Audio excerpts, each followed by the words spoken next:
আমার পছন্দের সব খাবারগুলোর তালিকায় গরুর মাংস সবার প্রথমেই রয়েছে, কিন্তু সেই গরুর মাংসেরই প্রপার কোনো রেসিপি আমার চ্যানেলে এখনও আপলোড করা নেই।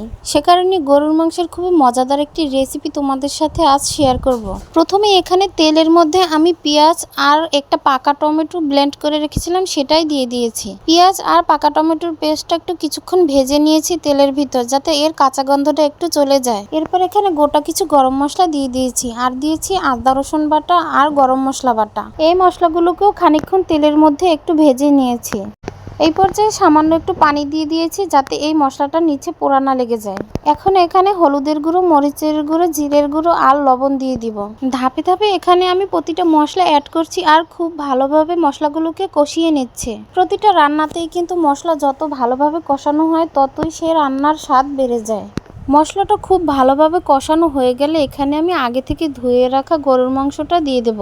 আজ আমি এখানে হাড় চর্বিওয়ালা গরুর মাংসের পাশাপাশি দুটি বিশাল বড় সাইজের নল্লির পিসও নিয়েছি।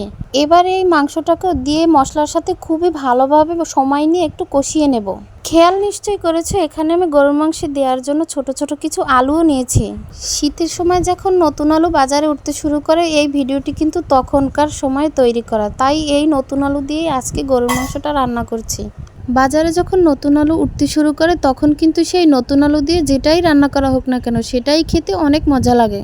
আর যদি গরুর মাংস দিয়ে রান্না করা হয় তাহলে তো এর স্বাদ অতুলনীয় হয়ে যায়। মাংসটা কিন্তু বেশ অনেকটা সময় নিয়ে আমি ভালোভাবে কষিয়ে নিয়েছি। এরপর এখানে আলু দিয়ে আরেকটু কষিয়ে নিচ্ছি।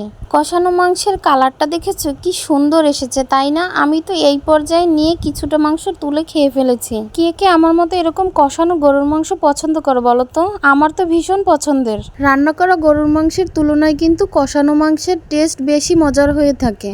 যাই হোক, রেসিপির বিষয়ে ফিরে আসি। এখানে কিন্তু আমি ঝোলের জন্য ফুটন্ত গরম পানি দিয়ে দিয়েছি। যে কোনো ধরনের মাংস রান্নাতে কিন্তু ঝোলের জন্য গরম পানি দিলে এর স্বাদ অক্ষুণ্ণ থাকে।